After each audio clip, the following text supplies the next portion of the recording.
A torre do Empire State Building foi projetada para servir como estação de ancoragem para dirigíveis. Naquela época, as pessoas acreditavam que esses dirigíveis se tornariam o principal meio de transporte no futuro. O projeto incluía pranchas de desembarque, estâncias de check-in e alfândega e assim por diante. Depois, os engenheiros perceberam que o vento lá em cima era forte demais para seus planos e desistiram da ideia.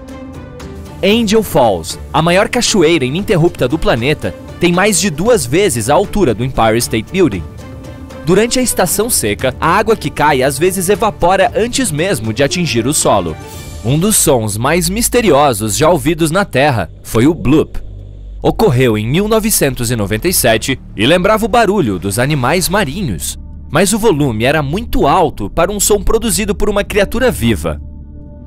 A Antártida pode parecer um campo gigante de gelo, mas na verdade há um enorme continente embaixo. Isso significa que tem vulcões, montanhas e vales, como qualquer outro continente. Os cientistas descobriram recentemente que a massa de terra da Antártida tem o ponto mais baixo do planeta, bem como enormes cadeias de montanhas. Se algum dos numerosos vulcões entrasse em erupção, derreteria uma grande parte do gelo da superfície e aumentaria o derramamento de gelo no oceano. O nível do mar subiria e inundaria áreas costeiras ao redor do mundo. As águas oceânicas também seriam desestabilizadas, colocando em risco a vida marinha. Ainda bem que todos esses vulcões estão adormecidos no momento. Um dia no Polo Sul dura 6 meses neste continente. O Polo Sul tem apenas um pôr do sol e um nascer do sol durante todo o ano. A Terra primitiva pode ter sido roxa, não verde. Existe uma teoria de que micróbios antigos usavam outras moléculas além da clorofila para absorver a luz solar. Essas moléculas provavelmente davam aos organismos vivos uma tonalidade violeta. Durante a Idade da Pedra, toda a população da Europa Central era de cerca de 1.500 pessoas, o que significa que todas caberiam em um navio de cruzeiro de médio porte nos dias de hoje. Os astrônomos descobriram que a Via Láctea pesa cerca de 1,5 trilhão de massas solares, e uma massa solar é a massa do nosso Sol. Uma pequena parte desse peso é um buraco negro supermassivo no centro da galáxia, com 4 milhões de massas solares e 200 bilhões de estrelas. O resto é matéria escura, misteriosa e invisível. Se todas as camadas de gelo e geleiras do Ártico derretessem ao mesmo tempo, o nível do mar subiria até a altura de um prédio de 26 andares. Sob luz negra ou ultravioleta, as bananas maduras parecem azuis brilhantes. Isso acontece devido à clorofila que se decompõe quando a fruta está amadurecendo. O Oceano Pacífico encolhe a cada ano, devido aos movimentos das placas tectônicas, e o Oceano Atlântico fica maior, na mesma proporção. Atualmente, existem apenas 2 camadas de gelo no mundo após a última era glacial do planeta. A primeira é o manto de gelo da Groenlândia. A segunda, a camada de gelo da Antártida. É enorme, é do tamanho do México e dos Estados Unidos continentais juntos. Ondas de tsunami muitas vezes passam despercebidas. Elas não sobem mais do que vários centímetros acima da superfície até atingirem águas rasas. Quando o oceano é profundo, porém, elas podem viajar tão rápido quanto um avião comercial de longa distância.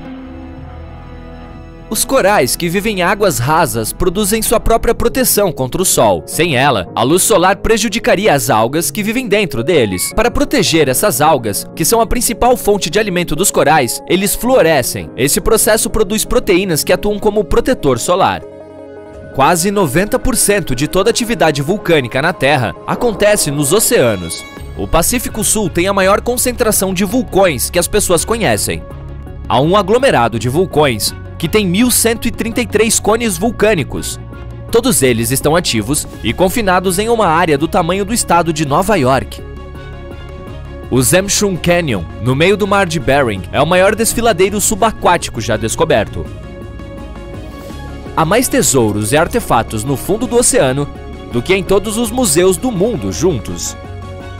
Em 1900, um dos furacões mais fortes surgiu perto da América Central e no Golfo do México. Em seguida, chegou à Flórida e ao Texas, e é considerado o furacão mais devastador da história dos Estados Unidos. Ele foi detectado pela primeira vez em 27 de agosto e durou muitos dias.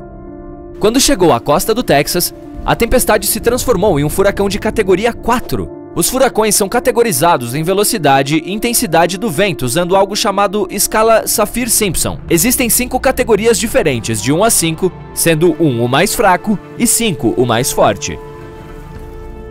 O povo de Galveston teve menos de 4 dias para se preparar para a tempestade que chegou até Oklahoma e Kansas.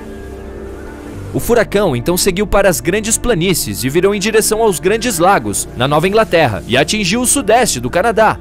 A tempestade foi tão forte que mais de 3.600 casas foram danificadas, embora fossem resistentes o suficiente para resistir à tempestade. Considerando os números da população naquela época, atualmente equivaleria a centenas de milhares de casas destruídas, se não milhões.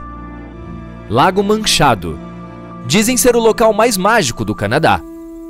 No inverno e na primavera, este é apenas um lago normal, que se parece com qualquer outro, mas tente ir lá no verão, quando a água começa a evaporar. Será como se você tivesse entrado em um mundo diferente, uma paisagem pontilhada com manchas azuis, verdes e amarelas. Durante o verão, se formam mais de 300 piscinas, e elas parecem mágicas. Ao longo dos séculos, as pessoas acreditavam que tinham propriedades curativas diferentes. E a explicação para as cores vibrantes é pura ciência. Cada uma tem uma alta concentração de diferentes minerais. Vivemos dentro do Sol. Sua atmosfera se estende muito além de sua superfície visível. E mesmo que a Terra esteja a 150 milhões de quilômetros de distância da estrela, ainda está ao alcance da atmosfera solar. Auroras acontecem quando partículas carregadas do Sol são capturadas pelo campo magnético da Terra e colidem com a atmosfera superior perto dos polos. A velocidade da rotação do nosso planeta está gradualmente diminuindo. Isso acontece a um ritmo sem pressa de 17 milissegundos por 100 anos. Por causa disso, nossos dias estão se tornando mais longos, e ainda assim, somente depois de 140 milhões de anos, o dia na Terra durará 25 horas. O continente mais meridional da Terra, a Antártida, é apenas o 5º maior, mas contém quase 70% da água doce do planeta e 90% do gelo do mundo. A Antártida também é considerada um deserto. Muitas rochas na Terra têm origem marciana. Os cientistas analisaram o conteúdo químico de alguns meteoritos encontrados no deserto do Saara, na Antártida e em outros lugares, e descobriram que essas rochas chegaram do planeta vermelho. O maior castelo de areia do mundo está localizado na Dinamarca. Os 30 escultores de areia que o criaram usaram mais de 5.000 toneladas de areia. Para torná-lo mais durável, foram adicionados 10% de argila juntamente com uma camada de cola. Ele foi construído para resistir a invernos longos e tempestuosos. Alguns fótons que não são absorvidos são remitidos, e seu comprimento de onda determina a cor que vemos. Quando você expõe um material à luz solar ou fótons de energia mais alta, isso pode danificar seus cromóforos, razão pela qual eles não serão capazes de emitir fótons em determinados comprimentos de onda. Os materiais vermelhos desbotam mais a luz do Sol. Seus cromóforos emitem luz vermelha de uma forma que absorvem fótons do resto dos comprimentos de onda. De 60 a 100 toneladas de poeira espacial chegam à superfície do nosso planeta todos os dias. Essas minúsculas partículas cósmicas são liberadas principalmente por cometas, que geralmente são feitos de poeira e gelo. Quando o Sol transforma esse gelo em vapor, a poeira restante viaja para a Terra.